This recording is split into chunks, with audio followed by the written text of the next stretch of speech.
enormous, rapacious industry that is generating so much profit, why is it that it is unable to support millions of its workers properly? The actual business model is completely unsustainable. Unless you change that model, you can't change anything. When everything is concentrated on making profits, what you see is that human rights, the environment, workers' rights get lost. My God, we can do better than this.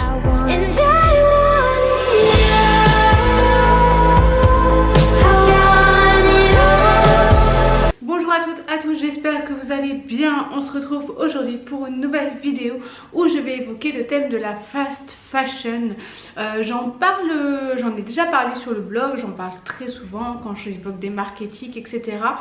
Mais j'avais quand même envie de refaire un point vidéo sur ce qu'est la fast fashion, donc c'est le moment ou jamais, donc c'est parti.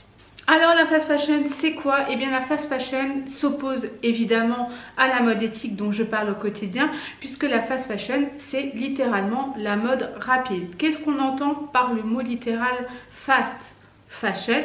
En fait la mode rapide ça veut dire que c'est une mode qui se renouvelle très souvent, et par très souvent je n'entends pas tous les 8 mois ou tous les ans, mais toutes les semaines voire tous les jours pour certaines marques.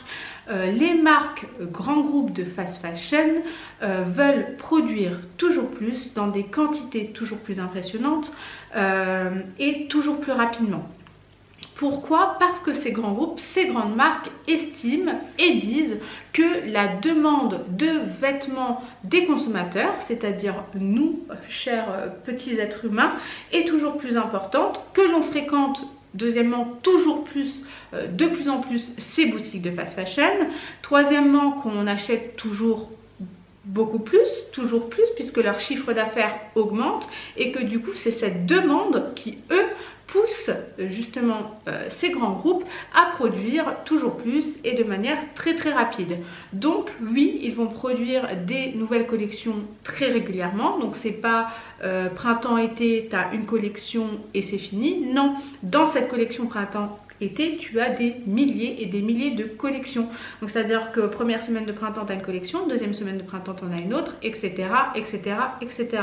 Donc est-ce vraiment la consommation et la demande des consommateurs qui poussent les gens, donc les marques, à produire plus, ou n'est-ce pas plutôt l'inverse? C'est-à-dire qu'en fait ils estiment eux que les gens ont besoin de nouveautés et donc ils produisent plus, et donc forcément ils font croire à ces consommateurs que ce qu'ils ont acheté la semaine dernière c'est déjà démodé, donc il faut acheter les nouveautés. Je pense qu'il convient de s'interroger sur ce sujet, mais voilà en gros ce qu'est la fast fashion. Parmi les plus connus, pour celles et ceux qui ignorent ce qu'on comprend, enfin les marques qui sont des marques de fast fashion, il y a évidemment Zara qui est la top 1 je crois, il y a Primark, il y a H&M, il y a Uniqlo, il y a Forever 21, il y a Oysho et tant d'autres marques qui font partie de ce phénomène très néfaste de la fast fashion. Alors vous allez sûrement me demander pourquoi c'est mal, et j'y viens tout de suite. Le premier vrai problème de la fast fashion est un problème humain, puisque pour produire toujours plus de vêtements à ces tarifs concurrentiels et défiant toute concurrence, c'est-à-dire des prix assez bas finalement, les grands groupes font appel à des ouvriers, à de la main d'œuvre pas chère et à de la main d'œuvre exploitée. Je m'explique, la plupart des vêtements de fast fashion sont produits très loin, made in Taïwan, made in Bangladesh, made in plein de pays qu'on a sûrement pour la plupart jamais visité, dans des usines qui sont des usines où il y a énormément d'ouvriers qui sont payés à des très bas coûts et qui travaillent dans des conditions affreuses, c'est-à-dire qu'ils travaillent entre 10 à 16 heures par jour, ils sont payés environ 35 $ par jour, sachant que la plupart des gens qui gagnent 35 $ par jour vivent dans des pays où le minimum pour bien vivre, entre guillemets, dans ce pays est de 60 $. à peu près. Exemple typique, le Bangladesh. Un ouvrier gagne 35 $ alors qu'il faut à peu près 60 $ pour pouvoir survivre ou vivre un minimum décemment. Autant te dire qu'à côté, je me sens un peu comme Rothschild quand je vois mon salaire par rapport à ce que eux perçoivent au quotidien pour le travail effectué. Au-delà du tarif, du salaire qu'ils perçoivent, ils travaillent dans des conditions, comme je l'ai dit, affreuses. C'est-à-dire qu'ils travaillent avec des produits toxiques, qu'ils respirent au quotidien. Ils travaillent dans des conditions absolument abominables puisqu'ils sont dans des usines qui sont vétustes, qui sont la plupart du temps jamais rénovées ou du moins pas depuis des années. On a tous entendu plus ou moins parler, si vous n'en avez pas entendu parler, je le reprécise, du Bangladesh et du scandale du Rana Plaza, de la catastrophe plutôt du Rana Plaza qui a fait scandale également, où en fait les usines étaient tellement dans un état lamentable qu'elles ont commencé à carrément s'effondrer, les murs se sont effrités, des ouvriers sont morts, des centaines de milliers d'ouvriers sont morts, certains ont été blessés. Donc voilà le premier énormissime problème de la fast fashion. Le deuxième problème est écologique, évidemment, puisqu'en fait, tous les produits que ces individus respirent sont également toxiques, au-delà d'être toxiques pour l'être humain, pour la planète. On a dans plein de pays l'eau qui à la base n'était pas forcément hyper potable ou hyper bonne pour la santé, mais qui devient de moins en moins potable, puisque se déversent toutes ces produits toxiques dans les fleuves, dans les endroits où les gens vont chercher à boire, malheureusement. On sait que l'eau est une ressource de plus en plus rare et malheureusement la fast fashion contribue à ce qu'elle disparaisse d'autant plus puisque l'eau devient noire, violette, jaune, verte, rose même dans certains pays et elle devient hyper mauvaise pour la santé.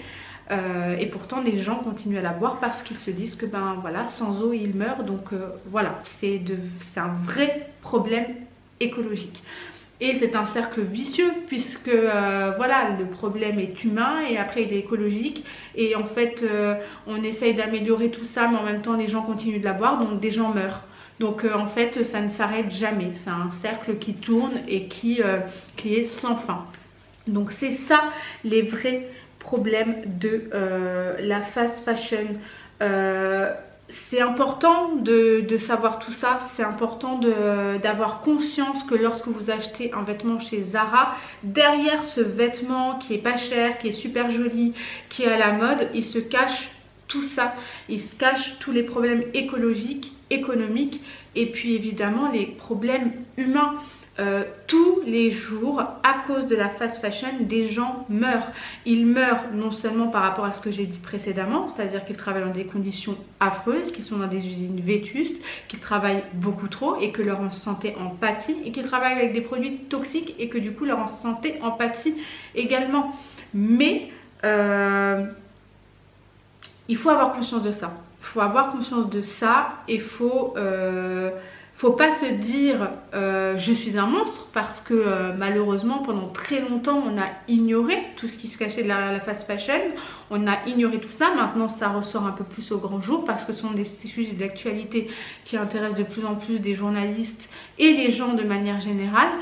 Voilà, il faut savoir tout ça et il faut se dire est-ce que moi en tant qu'être humain je ne pourrais pas apporter ma pierre à l'édifice en fréquentant moins ces endroits, en me posant les bonnes questions et en allant voir ailleurs s'il n'y a pas mieux, s'il n'y a pas moins pire et peut-être tout simplement acheter moins.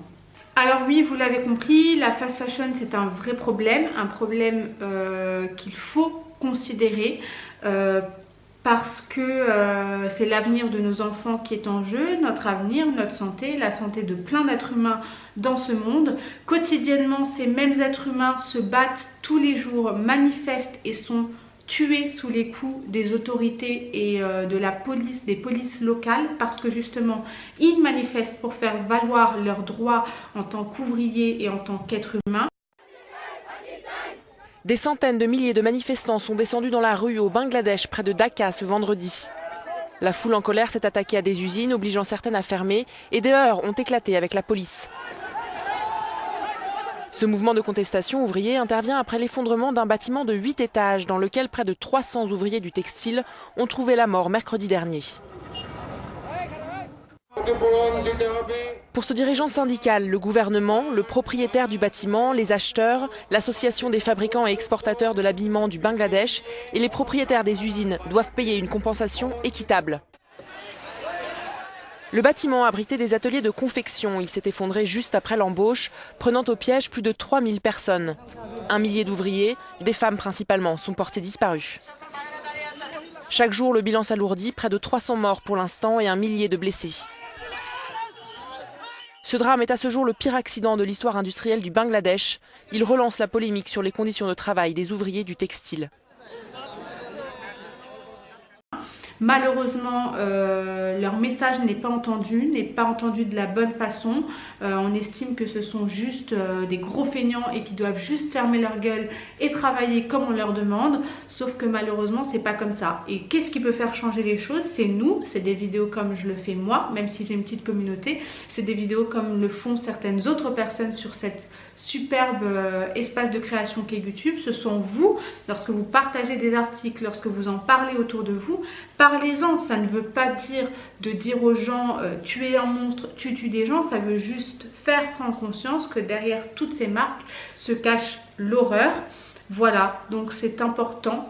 Donc moi c'est pour ça aussi que je vais commencer un peu à en parler de plus en plus, même si j'en parle déjà pas mal, à vous informer un peu de tout ça, à vous présenter tous les revers de la fast fashion et à vous parler de plus en plus d'éthique finalement. Et puis voilà, je mets ma petite pierre à l'édifice et j'estime que c'est important. Donc voilà, continuons ensemble le chemin vers l'éthique. Ma vidéo assez courte, je crois, sur la fast fashion est désormais terminée. J'espère qu'elle vous aura plu, qu'elle vous aura appris des petites choses. Je vais essayer d'en faire de plus en plus, de vous parler de plus en plus d'éthique. Je le fais sur le blog, mais j'ai bien envie de continuer à faire ça sur la chaîne. Parce que c'est un mode d'expression assez sympa. N'hésitez pas à me laisser vos commentaires, vos réactions, vos avis sur le sujet. Je suis ouverte à la discussion comme d'habitude, vous le savez. À liker cette vidéo et la partager surtout en masse parce que je pense diffuser un message très important. Et plus ce sera partagé, plus les gens se rendront compte un peu de tous les revers de la fast fashion, qui est vraiment un sujet très très important. Très important. Je mets plein de traits parce que j'y tiens. Et puis évidemment, n'hésitez pas à vous abonner. Et comme d'habitude, moi je vous embrasse et je vous dis à la prochaine.